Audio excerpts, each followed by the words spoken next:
Pourquoi dit-on expatrié et non pas immigré? Avec quel capital me suis-je lancé dans Airbnb? Est-ce que le monde d'Internet est en train de changer? Autant de questions auxquelles nous allons répondre aujourd'hui les amis. J'ai fait une petite compilation de différents commentaires qui m'ont été posés en commentaire du coup et j'ai pensé que ce serait pertinent d'y répondre directement en vidéo. Donc ce que je vous propose, c'est qu'on s'allume un petit cigare et que tranquillement on regarde ces différents commentaires et on y répond directement. Si vous voulez vous aussi que je réponde directement à votre commentaire, n'hésitez pas à le mettre en commentaire. Et je tiens à vous annoncer que j'ai ouvert les sections de coaching qui s'appellent les entretiens avec l'empereur depuis une semaine. Je vous ai envoyé ça par email. Ceux qui n'êtes pas abonnés au lounge, vous avez raté l'offre de lancement, mais ce n'est pas grave. Vous pouvez toujours booker des offres de coaching. Dans ces offres, en gros, on fait le point, on regarde où est-ce que vous en êtes dans votre vie, où est-ce que vous voulez aller et je vous donne un plan d'action étape par étape pour atteindre vos objectifs. Tout est expliqué sur la page Calendly, vous cliquez, il y a 4 ou 5 étapes et vous allez savoir exactement quand vous tenir et comme tous mes produits, cette offre de coaching est 100% satisfait ou remboursé. En revanche, comme c'est un produit qui nécessite que je sois présent, ce n'est pas un produit que je peux mettre à votre disposition tout le temps. Donc pour le moment, les sessions de coaching, ce sera uniquement le vendredi après-midi de 15h à 18h heure française. Si vraiment vous ne pouvez pas pendant ces horaires-là, on peut essayer de négocier notre horaire. Mais voilà, je vous dis tout de suite, ce n'est pas disponible tout le temps.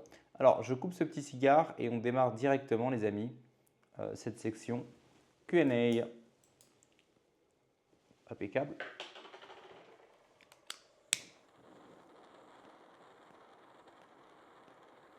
Alors vous avez vu, je suis dans un nouveau studio. Enfin, studio, c'est un bien grand mot, mais il n'est pas du tout encore prêt. En fait, là, à l'autre bout de la pièce, je vous prépare tout un espace avec de la décoration, des petites armoires, des petits objets, une petite chaise, plein de choses super sympas que je compte utiliser à terme pour faire ces vidéos.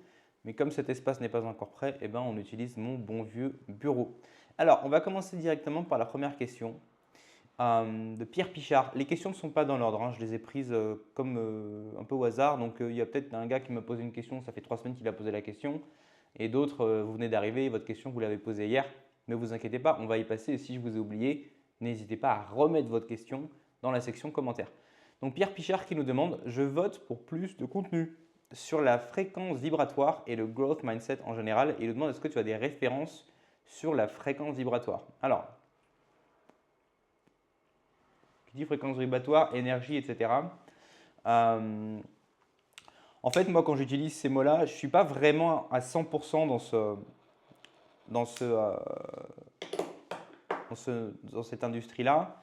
Il y a des gens qui sont vraiment à fond dans les cristaux, les énergies, le New Age. Moi, en fait, c'est certains coachs américains que j'écoute. Il y en a un qui s'appelle Owen Cook, que vous connaissez peut-être, et qui manie ces concepts-là, mais c'est pas vraiment dans leur tête, c'est pas vraiment des concepts New Age. C'est plus une illustration simple euh, d'état d'esprit. Donc, il y a une image qui est très intéressante. J'ai essayé de te la retrouver, Pierre, mais je ne l'ai pas retrouvée. Il faut que tu la cherches en anglais. C'est en forme d'arc-en-ciel, en fait. Et le gars, en fait, il décrit différents états vibratoires. Et il dit qu'en fait, les états les plus faibles, c'est tout ce qui va être la peur, la haine, la jalousie, le manque. Et puis, plus on monte dans entre guillemets, les états vibratoires supérieurs, plus on entre dans des choses, dans le partage, la générosité, l'entraide, etc. Et je trouve que ça fait sens quand même, sa hiérarchie. Alors, moi, quand j'utilise ces concepts-là, vous avez compris, c'est vraiment plus pour illustrer les états d'esprit. Quand je vais parler d'état vibratoire faible, de vibration faible, ça va être, par exemple, l'état d'esprit du manque. Ça va être vivre dans la peur. Ça va être vivre en étant tout le temps en train de broyer du noir. Et généralement, les gens qui sont dans cet état d'esprit, ils s'infligent à eux-mêmes, se font du mal à eux-mêmes, mais ils vont aussi faire du mal aux autres. C'est-à-dire que ce n'est pas des gens avec lesquels vous allez pouvoir partager, ce n'est pas des gens avec lesquels vous allez pouvoir échanger, ce n'est pas des gens avec lesquels vous allez pouvoir créer un momentum positif. Vous voyez ce que je veux dire? A contrario, ce que j'appelle les états vibratoires élevés, voilà, ça va être tout ce qui est au contraire dans le positif, dans l'entraide, ça va être l'état d'esprit qui consiste à dire, je vous prends un exemple. Si j'ai essayé quelque chose et que ça a échoué, bon, au moins j'ai appris quelque chose. Au moins j'ai pu tirer quelques leçons. Ça va me permettre de rebondir. Il y a toujours autre chose à faire. Je préfère avoir je crois que des remords que des regrets. En gros, je préfère avoir essayé et avoir échoué que de ne jamais avoir essayé et à me demander finalement si j'avais fait ceci, si j'avais fait cela, est-ce que je ne serais pas mieux aujourd'hui dans ma vie. Au moins, le gars qui a essayé, il peut mettre une croix dessus, il peut se dire ok, ça j'ai essayé. Ok, moi j'ai fait ce qu'il y avait à faire. Il y a une expression qui dit on a fait ce qu'on a dû quand on a fait ce qu'on a pu. C'est très important aussi pour moi d'être, quand vous allez comme ça, il parle de growth mindset. Quand vous allez essayer de créer des goals, des buts, des plans d'action pour arriver à vos objectifs, mesurez toujours non pas le résultat, mais votre output. Pourquoi? Parce que le résultat ne dépend pas de vous. La seule chose que vous pouvez contrôler, c'est votre output. Vous pouvez décider que vous faites 20 ou 50 outreach par jour, vous ne pouvez pas décider de combien de personnes vont vous répondre. D'accord? Donc si vous vous dites je veux booker un client par semaine, malheureusement, ça ne ressort pas forcément de vous. Alors si vous vous dites il faut que j'appelle 500 entreprises par semaine, ça fait 100 appels par jour, c'est tout à fait réalisable, ça dit en passant. Là, c'est quelque chose qui est traquable, mesurable. Et si vous ne le faites pas, vous n'avez pas d'excuse. Si vous le faites, vous savez que vous avez bien fait les choses.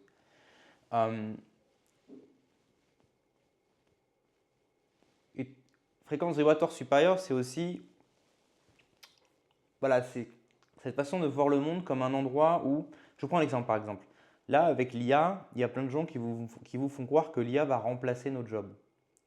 Alors que toutes les personnes qui réfléchissent se rendent bien compte que toutes les révolutions technologiques qui ont eu lieu depuis les 200, 300, 400, en fait, depuis toujours, parce que sans paraître, avant la révolution industrielle, il y avait quand même pas mal de révolutions technologiques. Il faut savoir que contrairement à toutes les sottises qu'on nous raconte au Moyen-Âge, il y a eu énormément d'innovations. Je peux prendre l'exemple peut-être du moulin à vent ou bien une nouvelle technologie insérée dans le moulin à vent. Enfin, ils innovaient en permanence. Il y a aussi l'horloge astronomique, je crois, qui a été inventée ou l'horloge atomique, qui est présentée sur la cathédrale de Beauvais, qui a été inventée par un moine, je crois. Et, euh, et à chaque fois qu'il y a eu des révolutions technologiques, cela a augmenté le nombre de jobs. Et non seulement ça a augmenté le nombre de jobs, mais ça a augmenté en fait, le confort de vie. D'accord? Donc l'IA ne va pas remplacer notre job, elle va remplacer des tâches subalternes, elle va permettre le développement de nouvelles économies où sans doute les emplois seront plus intéressants. Moi j'utilise l'IA tous les jours et 90% des tâches que je lui fais faire, c'est pas des tâches créatives. Ça peut être des tâches un peu stratégiques mais guidées par la main de l'homme. Et très souvent en fait c'est des tâches qui sont assez low level, c'est des tâches que j'aurais voulu déléguer à un Indien sur Upwork. Oui. C'est ça en fait les fréquences vibratoires supérieures. C'est se dire ok, il y a quelque chose de nouveau, comment je l'utilise en bien. Alors après, il y a des choses qui sont objectivement mauvaises. Voilà. Mais voilà, alors que fréquence vibratoire faible, c'est toujours voir le manque, toujours voir le négatif, toujours faire peur aux gens, toujours être fermé, toujours critiquer les gens qui réussissent, etc. etc., etc. Ensuite, à notre ami Arnaud. Alors, dans quelle mesure ne pourrais-tu pas, via ta société actuelle, prendre des appartements dans d'autres pays via des commissionnés sur place? C'est un excellent commentaire. Arnaud ici fait référence à mon activité dans l'Airbnb. Donc vous savez, je fais de l'arbitrage Airbnb, je loue des appartements, je les mets sur Airbnb où forcément ça rapporte plus d'argent. Et la différence, je la mets dans ma poche. Et l'idée d'Arnaud, du coup, c'est de contacter des gens dans d'autres pays et leur dire, voilà, leur donner par exemple la méthodologie, je te donne le matériel marketing, je t'explique comment négocier, je te donne un plan d'action, on fait l'étude de marché ensemble et tu vas aller chercher des appartements et tout simplement, quand tu trouves un appartement, on crée un business model ou bien tu es payé à la commission ou bien on partage les revenus. Enfin, tout ça pourrait être mis en place, ça demande de la réflexion parce que évidemment, il y a un risque des deux côtés. Pour moi, il y a le risque que le mec, une fois qu'il a un appartement dans la poche, il me dise ciao, j'ai plus besoin de toi. Et pour lui, il y a le risque évidemment que ce soit le contraire, à savoir que je ne lui file pas sa commission, qu'il perde son temps, etc. Donc il faut penser à ça. Mais surtout, ce qui m'empêche de faire ça pour le moment, c'est juste par manque de temps. Ça me demanderait de créer une infrastructure, de m'intéresser à de poser des questions sur la législation, comment mettre en place tout ça. Et puis aussi trouver évidemment des gens qui sont d'accord de faire ça. Bossad, tu as eu quel capital de départ pour te lancer dans Airbnb? J'ai commencé avec autour de 3 000 euros.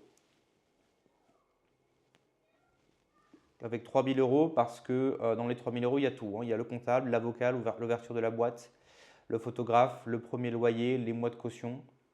Soit dit en passant, les mois de caution en comptabilité ne peuvent pas être déduits de vos impôts parce qu'on considère que ce n'est pas de l'argent que vous avez perdu. Pourtant, c'est de l'argent qui est immobilisé, ce qui est particulièrement stupide. Mais il y a les mois de caution, il y a les décorations et il y a tout dans ces 3 000 euros. Il est possible de le faire avec moins. Dans ma formation, j'explique comment faire, je vous tease un petit peu. Voilà, pour faire moins, en fait, ce que vous allez devoir faire, c'est faire certaines négociations avec le propriétaire pour ou bien qu'il vous donne de l'avance, il vous dit voilà, au lieu de commencer le loyer dès aujourd'hui, tu le commences le mois prochain. Et comme ça, vous avez un mois, vous gagnez entre guillemets un mois. Vous pouvez aussi expliquer au propriétaire que vous allez investir en décoration et donc qu'en fait, la déco que vous mettez dedans, c'est la caution. Et vous pouvez aussi utiliser une autre technique qui consiste à, quand vous allez meubler l'appartement, à utiliser des sociétés qui en fait, vous payez par tranche. Au lieu de payer tout de suite tant, vous allez payer sur 12 mois. Et donc, ça permet d'étaler les paiements. Et évidemment, vous allez payer avec l'argent que vous touchez de la part des locataires. Tout ça est expliqué dans ma formation. Mais encore une fois, si vous voulez vous lancer pour la première fois sur Airbnb, sachez que plus vous allez vouloir utiliser ces techniques de négociation avancées, plus ça va être dur parce que plus vous allez demander aux propriétaires de faire des efforts, moins il y a de propriétaires qui vont accepter. Donc si vous en êtes qu'au début et que vous avez peur que ça ne marche pas, que les propriétaires n'acceptent pas, vous ne réussissez pas encore vraiment à négocier, le mieux c'est de rester sur un business model très simple où vous payez le loyer et derrière vous mettez sur Airbnb. Alors, toujours un autre commentaire de Bossad. Une vidéo sur comment se constitue un réseau, ça peut être bien. Je ne parle pas de faire le mendiant en networking. Alors, question très intéressante. J'ai demandé à Bossad qu'est-ce que tu entends par faire le mendiant, parce que je soupçonne qu'en fait malheureusement Bossad veut networker, mais c'est vrai que dans le networking il y a aussi une partie où on fait un peu le mendiant comme il dit.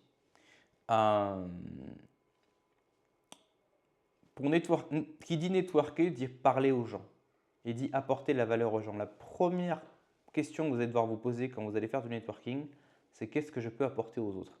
Et souvent, c'est un serpent qui se mord la queue puisque vous voulez networker pour avoir des clients pour faire du business, mais vous avez déjà besoin d'avoir du business et des clients pour pouvoir networker. D'accord?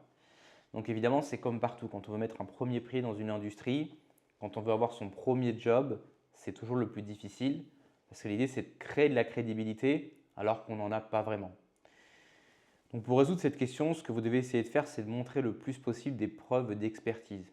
Vous devez vous former dans le domaine dans lequel vous voulez faire des affaires, lire des livres, produire du contenu. Pourquoi pas offrir de la valeur gratuitement, c'est-à-dire aller voir des gens et leur dire voilà, ton business model c'est ça, ça, ça. Moi par exemple, je suis dans l'automatisation IA. Est-ce que tu savais qu'avec tel outil, tu pouvais automatiser telle tâche? Est-ce que tu savais qu'en mettant en relation ce logiciel avec ce logiciel, tu peux automatiser plein de choses? Vous pouvez aussi faire autre chose, c'est vous positionner en tant que middleman, c'est-à-dire que vous parlez à beaucoup de gens et une fois que vous avez parlé à 2, 3, 4, 5, 10 personnes, vous pouvez dire aux gens tiens François, tu as besoin de telle chose? Moi je connais Marc, il m'a dit qu'il faisait ça, n'hésite pas à lui parler, je peux te le présenter. Et vous mettez les gens en relation et même si vous en fait vous n'avez pas encore vraiment de crédibilité, vous vous positionnez en tant que middleman, vous vous positionnez en tant qu'intermédiaire en fait. Et en plus, vous allez pouvoir par association gagner la crédibilité des gens que vous mettez en relation. Ça peut être un outil extrêmement puissant. Mais du coup, comment on va parler à ces gens-là? Ou bien en faisant des DM, de l'outreach.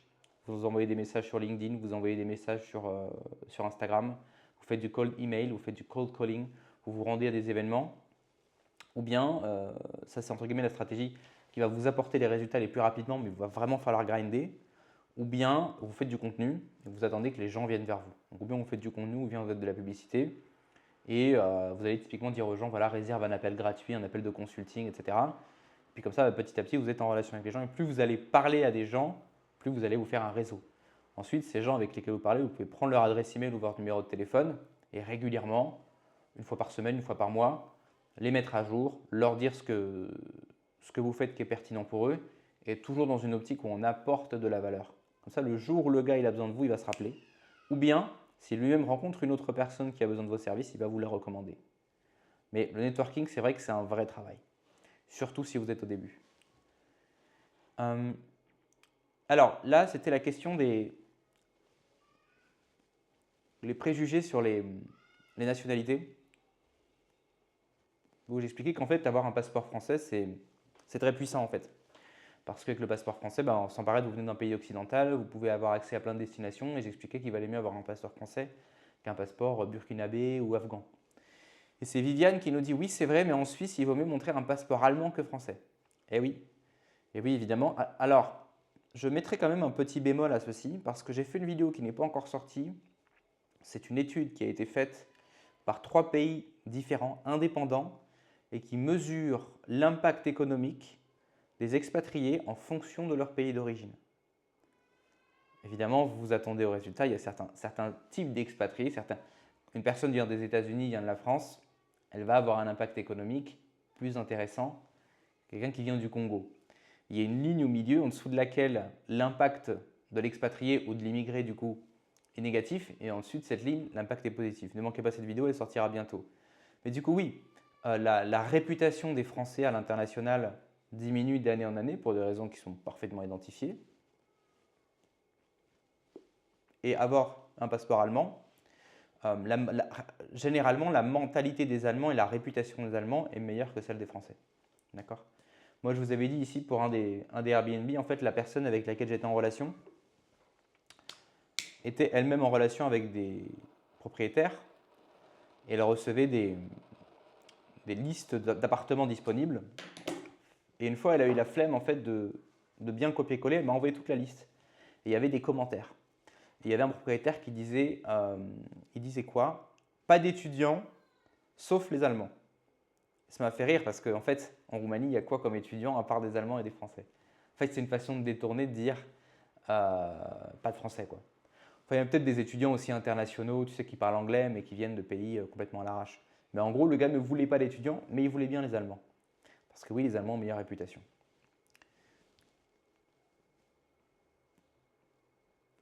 Elle dit, voilà. Mais bon, ceci dit, à l'international, je crois qu'il y a, je ne sais plus combien, il y a 150 pays dans le monde ou un truc comme ça. Avoir un passeport français, c'est quand même un avantage. Et il faut l'utiliser. Alors, Nicolas me demande pourquoi je ne mets plus le générique. Pour 2 raisons. La première raison, c'est que la musique que je mettais dans le générique, que j'adore, est copyrightée. Ce qui ne m'a pas posé de problème. Le propriétaire de la musique ne m'a pas demandé de l'enlever, mais simplement YouTube a détecté qu'elle était copyrightée.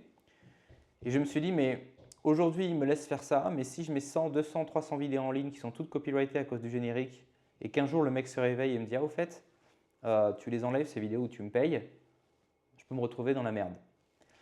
Mais en fait, la vraie raison, c'est par souci d'efficience. Il faut savoir que mettre le générique, si je vous fais une vidéo comme ça et que je la mets directement en ligne, j'ai gagné 20 minutes, une demi-heure. Alors qu'à chaque fois simplement insérer un générique, ça me demande de monter la vidéo en fait. Et il faut savoir que quand vous allez faire monter une vidéo, même si vous rajoutez un tout petit truc, un titre, vous coupez une toute petite partie, vous allez devoir exporter la vidéo et ça prend toujours du temps. Et quand par exemple je me dis ok aujourd'hui je vais mettre je sais pas, X vidéos en ligne, et si je les mets directement telles que je les filme là, comparé à les prendre, les mettre dans le logiciel, juste ajouter le générique, les exporter et les mettre sur YouTube, ça me fait un gain de temps considérable. Et c'est pourquoi là en ce moment vous avez vu, j'envoie les vidéos sans générique et sans j'insérais aussi des petits passages pour faire ma pub, je ne l'insère plus. Du coup j'en profite pour faire ma pub. Pour ceux d'entre vous qui voulaient les conseils business, mindset, expatriation, ça se passe dans le lounge. C'est ma newsletter privée gratuite. Dans cette newsletter, vous avez tous les jours un email très court pour vous reprogrammer le cerveau avec une idée clé qui va vous mettre du kérosène dans la tête et 3 actions à mener dès aujourd'hui, dès le jour où vous lisez la newsletter, pour que vraiment ce ne soit pas que du théorique, mais que ce soit du pratique. Regardez dans la description de la vidéo, vous avez aussi énormément de matériel gratuit auquel vous pouvez accéder, que ce soit pour l'expatriation, pour le business, copier mon business Airbnb, vous lancer sur Internet, tout est en description. C'est gratuit. Pour ceux qui s'intéressent, il y a aussi des produits payants. mais il y a beaucoup de contenu gratuit très complet. Donc, faites-vous plaisir, c'est en description. Ensuite, on a Max Vitality qui me dit, ah bah voilà, Max Vitality qui pose la question, pourquoi quand il s'agit de vos peuples, vous dites expatriés, dites immigrés, c'est le terme exact? Non. Alors, je vais commencer par donner à Max une réponse hypocrite et ensuite je vais donner la vraie réponse. La réponse hypocrite, la réponse technique, c'est qu'un expatrié, quand il arrive dans un pays, n'assume pas la nationalité de ce pays. Moi, aujourd'hui, je suis expatrié en Roumanie. Je n'ai pas le passeport roumain, je ne parle même pas roumain, je ne me mêle pas des affaires politiques en Roumanie, je ne touche évidemment aucune aide du gouvernement roumain. Je viens ici, je me soumets à la loi, je me soumets à la culture, même si ce n'est pas difficile, puisqu'évidemment c'est un pays européen et en plus je suis très souvent chez moi. Et voilà, et en tant qu'expatrié, en fait, vous êtes toujours, par exemple, si comme moi vous êtes français, vous êtes français à l'étranger. Un immigré, lui, il veut changer de nationalité. En théorie, un immigré est censé devenir citoyen d'un nouveau pays. Donc il doit parler la langue, il doit s'intégrer à la culture, il doit quelque part changer une partie de son être. Et si les process d'immigration sont bien faits, on va vérifier qu'il est vraiment adapté, il connaît la culture, il connaît la langue, il connaît l'histoire. Et au bout d'un certain nombre d'années, on va lui délivrer une nouvelle carte d'identité. C'est ça un immigré, c'est une question technique. Maintenant, il est vrai que de manière générale, quand on parle d'expatriés, on va parler de personnes qui viennent de pays développés et qui vont ou bien dans d'autres pays développés ou bien dans des pays moins développés. Alors que l'immigration, ce sont des gens qui viennent de pays pauvres et qui vont dans des pays développés. Et ça rejoint complètement ce que j'ai dit avant. Les gens qui viennent de pays développés n'ont aucun intérêt à changer de personnalité. Ils vont simplement dans d'autres pays, ou bien parce que le mode de vie leur convient, ou bien pour faire des affaires. Mais fondamentalement, un Français qui vit en Norvège, il n'est pas pressé de changer de passeport. Vous voyez ce que je veux dire? À terme, ça peut se faire, mais généralement, ils ne sont pas pressés. Parce qu'ils n'ont pas peur d'être expulsés. Parce que, comme ils savent qu'ils viennent en tant qu'apporteurs de valeur, ou bien avec des capitaux, ou bien avec des savoir-faire, il y a très peu de chances qu'ils soient expulsés. De toute façon, ce sont des gens qui respectent la loi. Si pour une raison X ou Y ils se font expulser, ils s'en foutent, ils iront dans un autre pays. Ou bien, par exemple, pour ceux qui vont en Thaïlande ou d'autres pays comme ça qui sont expat friendly, on va prendre leur fric en fait. On va leur dire si tu veux rester là, tu payes. Et ils payent. Alors que les immigrés, généralement, c'est des gens qui sont dans des situations où leurs pays sont des pays que j'appelle des shitholes, où il y a peu d'opportunités économiques et ils vont grosso modo dans des pays riches pour avoir des meilleures conditions de vie. Donc ce ne sont pas des gens qui apportent de la valeur, généralement ce sont des gens qui viennent pour prendre de la valeur. Ils viennent, non pas, c'est pas vraiment un win-win en fait. Ils viennent parce qu'ils se disent là j'aurai une meilleure vie, là j'aurai peut-être du travail. Mais généralement ils sont peu compétents, peu qualifiés et ils pèsent sur le système. Ce sera le sujet de la petite vidéo qui va arriver d'ici quelques jours. Donc voilà, c'est ça la raison Max Vitality. Ceci étant dit, il peut y avoir des exceptions, parce que là je vois très bien où Max Vitality veut en venir. Quelqu'un qui a une nationalité, un Dubaïote, un mec, un Qatari, qui a la nationalité de Dubaï ou du Qatar, ce qui est une nationalité qui est extrêmement difficile à avoir. Et je crois que c'est genre 5% des gens qui vivent à Dubaï ont la nationalité. Ces gens-là, quand ils viennent en France faire la fête sur les Champs-Élysées, ce pas des immigrés, ils ne changent pas de passeport. Et s'ils vont rester pendant plusieurs années pour faire du business, ce sont des expatriés. Pourtant, ils viennent du Moyen-Orient. Vous voyez. Donc, il y a des exceptions, bien sûr. Alors, dernière question de William Lhomme. Y a-t-il des signes noirs, donc des black swans, des signes d'évolution qui fait que le monde que nous connaissons va encore changer, sachant que je compte partir de France et que l'Internet non francophone est beaucoup plus mouvementé? Alors, je ne sais pas si le net non francophone est beaucoup plus mouvementé, William. Je sais qu'il est beaucoup plus varié, qu'il y a beaucoup plus de qualité et qu'il est beaucoup plus facile de trouver chaussure à son pied quand on cherche quelque chose de précis. Moi, le net français, je l'ai vu évoluer beaucoup ces 10 dernières années. Et il va encore évoluer et il va prendre une direction qui ne surprendra personne. Le net français prend la même direction que la France. D'accord ? Là, par exemple, je tombais la dernière fois sur Twitter sur un extrait, ils expliquaient qu'il y avait un rappeur ou un Snapchatter qui s'appelait, je crois, Nasdaq. Et il était arrivé dans une ville et ça avait fait une émeute en fait. Parce qu'il est tellement connu que les gens se sont rués pour le voir, etc. Je ne savais pas qui était Nasdaq. Et c'est parce qu'en fait, c'est toute une série d'influenceurs qui sont, voilà, qui ont un public bien particulier. Et moi, ce sont des gens, quand je vois ça, je ne sais pas du tout qui c'est. Je me dis, mais qu'est-ce que c'est que ça? D'où ça vient? Comment le gars il a fait pour accumuler plusieurs millions de subscribers sans que je me rende compte? Moi, si vous me demandez qui sont les mecs connus en France, bah, je vais vous dire Squeezie, Thibaut InShape, Norman, Cyprien. Voilà, peut-être le blond là qui fait des shorts là qui s'appelle, je crois Guillaume, je crois, ou Willem, je sais plus. Dans le Make Money, vous avez évidemment Oussama Hamar, Yomi Denzel, toute cette clique-là. Mais les Snapchatters de banlieue avec des dizaines de millions d'abonnés, c'est un monde hein, qui existe que je ne connais pas. Et le net francophone va encore changer à mon avis. Il va continuer d'aller dans la direction dans laquelle il va. Et je pense que d'ici peut-être 10 ans, il y a toute une partie une grande partie des Français ne se reconnaîtront plus du tout dans ce qui se fait de mainstream sur l'internet francophone. Et c'est d'ailleurs déjà le cas. Voilà. Ensuite, le monde anglophone, il change aussi, c'est normal, tout change, les tendances changent, les façons de faire changent, le public s'adapte. Malheureusement, ça ne veut pas dire que les scammers disparaissent, au contraire, ils se renouvellent, ce sont souvent eux qui sont à l'avant-garde. Mais oui, les choses changent, c'est pas grave, on peut changer avec elles. Le fait que les choses changent, d'ailleurs, ne veut pas dire que vous allez perdre de l'argent. Je prends un exemple, mais par exemple, un mec comme Tai Lopez, un mec comme Russell Brunson, qui se sont lancés il y a plus de 10 ans ou même 15 ans sur Internet anglais. Aujourd'hui, il y a pas mal de choses qui ont changé. Bon, ça ne les empêche pas d'être millionnaires. D'accord? Ça ne les empêche pas, quand ils font une vidéo, de faire des dizaines de milliers de vues, des centaines de milliers de vues, voire des millions de vues, et d'imprimer du cash à outrance. D'accord?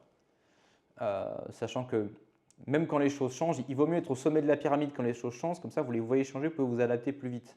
Si il y a une nouvelle mode et que vous avez déjà 1 million d'abonnés, vous pouvez tout de suite banquer sur cette nouvelle mode. D'accord? Alors si vous n'avez personne, bah, vous voyez l'opportunité, mais vous ne pouvez pas la saisir.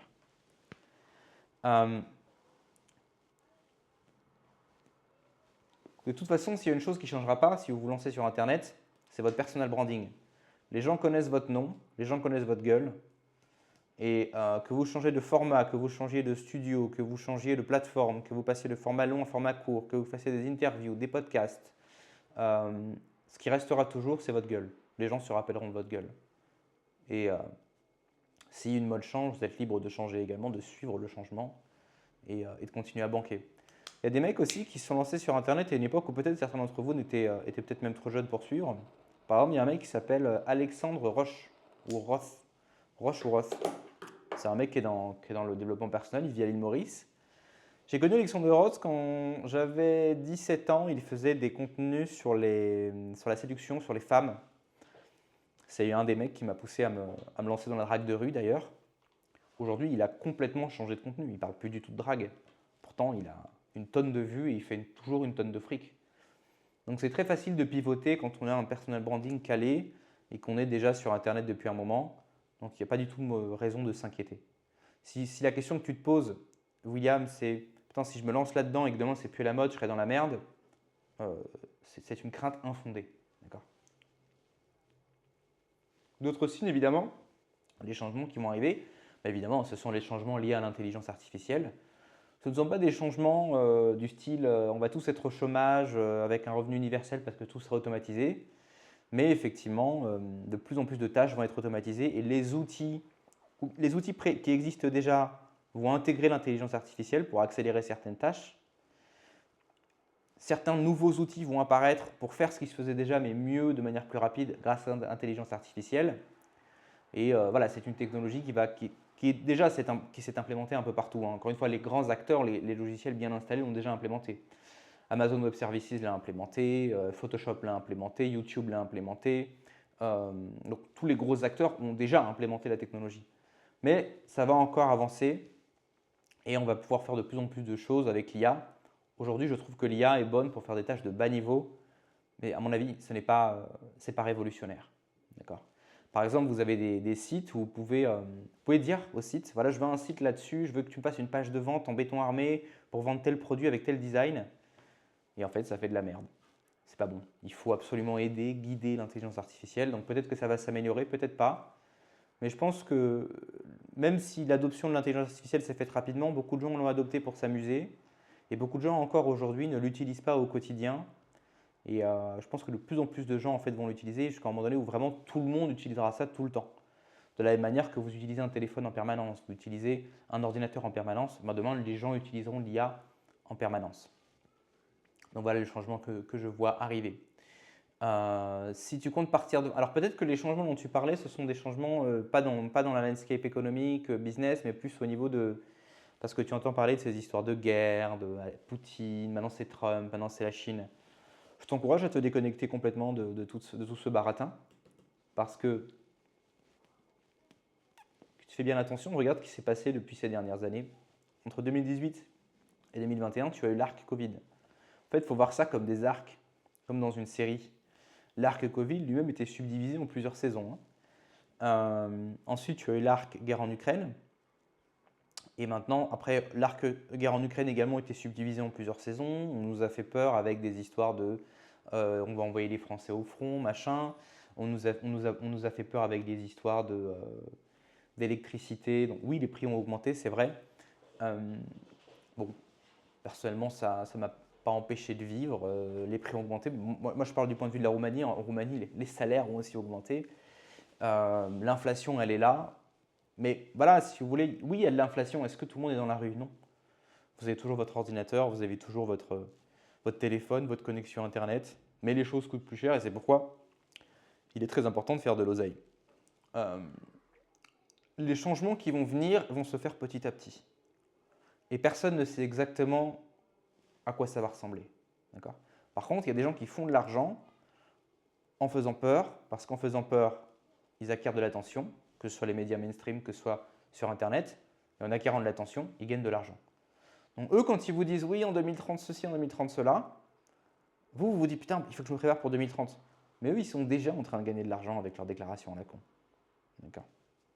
Donc, avec un passeport français, je pense que c'est un pari assez safe que de dire que tu es en sécurité. Je pense que tous les délires mélanchonistes de taxer les gens expatriés à l'étranger, machin, faire une taxe universelle pour les Français, ça n'arrivera jamais. Je pense que tu pourras toujours revenir en France si tu le désires. Je pense que tu devrais, si c'est ce qui t'inquiète, ne t'inquiète pas. Ah oui, il y a encore une chose, si tu attends que ça se stabilise, les choses ne se stabiliseront jamais. Il y aura un nouvel arc, et ensuite un nouvel arc, et ensuite un nouvel arc, et il y aura toujours quelque chose de nouveau. Vous savez, en ce moment, j'écoute aussi de vieilles conférences de copywriters américains, des conférences des années 80, des conférences des années 70, et je suis stupéfait de voir à quel point, déjà à l'époque, dans les années 70-80, on utilisait la peur et l'urgence pour vendre. On disait aux gens, par exemple, bah voilà, maintenant avec Internet, les business vont changer, vous devez absolument vous adapter, sinon vous allez être à la rue, dans les années 2000, tout va changer, tout sera différent. Oui, les choses ont changé, mais les choses ont changé petit à petit et les gens ont pu s'adapter tranquillement. Et il y a plein de gens qui avaient des business qui ne nécessitaient pas Internet, qui ou bien ont pu s'adapter très facilement en créant une page Facebook, en créant un site Internet, ou bien jusqu'à encore aujourd'hui, n'ont pas besoin de site Internet. Dernière fois, j'entendais un mec qui était dans la vente, il vendait des serviettes, il exporte des serviettes dans des hôtels dans 40 destinations différentes dans le monde, et il vend ses serviettes en faisant du cold calling. Voilà. Donc, est-ce qu'Internet vraiment a révolutionné son business? Non. Non. Est-ce que si Internet a révolutionné son business, est-ce que ça a été des changements complètement qui l'ont déstabilisé? Non. Si le gars il a dû avoir un site Internet, bah, il a mis son site Internet. Voilà. Il y aura des changements et vous aurez largement le temps de vous y adapter. De toute façon, personne ne peut savoir ce qui va changer. Par contre, le risque est d'attendre demain en se disant mais là, il y a ceci, il y a cela, j'attends, mais la vie, elle passe, les opportunités passent. Vous allez attendre 10 ans, pendant ce temps-là, il y en a qui bâtissent des choses. Et le pire, c'est que si le changement brutal doit arriver, celui qui s'est lancé aujourd'hui, dans 10 ans, il sera prêt. Parce qu'il aura des bises online, il aura un personal branding, il aura des revenus passifs, il y aura de quoi se retourner. Alors vous avez attendu, vous serez toujours autant dans la précarité dans 10 ans qu'aujourd'hui, et dépendant d'un patron, dépendant d'un job, qui peut-être demain vous imposera, n'est-ce pas, de recevoir des injections ou autre. Voilà, on est arrivé à la fin de ces commentaires, les amis. Donc, la plupart d'entre vous, je vous ai déjà répondu en commentaire, mais je profitais de cette vidéo pour répondre en format vidéo. J'espère que ce format vous a plu. Si tel est le cas, n'hésitez pas à me le dire en commentaire. Comme ça, je ferai peut-être d'autres comme ça, FAQs. Et si vous voulez que je vous réponde en vidéo par rapport à un de vos commentaires, ben, mettez le commentaire en commentaire et vous pouvez même spécifier « peux-tu me répondre en vidéo ?» Et pour ceux d'entre vous qui voulaient un accompagnement personnalisé, les sessions de coaching sont désormais ouvertes. Sinon, vous avez le Done With You et le How to Do It. Donc ceux qui veulent du How to Do It, donc où je vous montre comment faire, vous avez les formations payantes et les formations gratuites, les guides gratuits qui sont sur le large. Et pour ceux d'entre vous qui voulaient un accompagnement personnalisé, le Done With You, ça se passe dans les sessions de coaching. C'est fini pour aujourd'hui les amis, on se retrouve demain sur un nouvel épisode pour Empire Digital. Passez une bonne journée, ciao.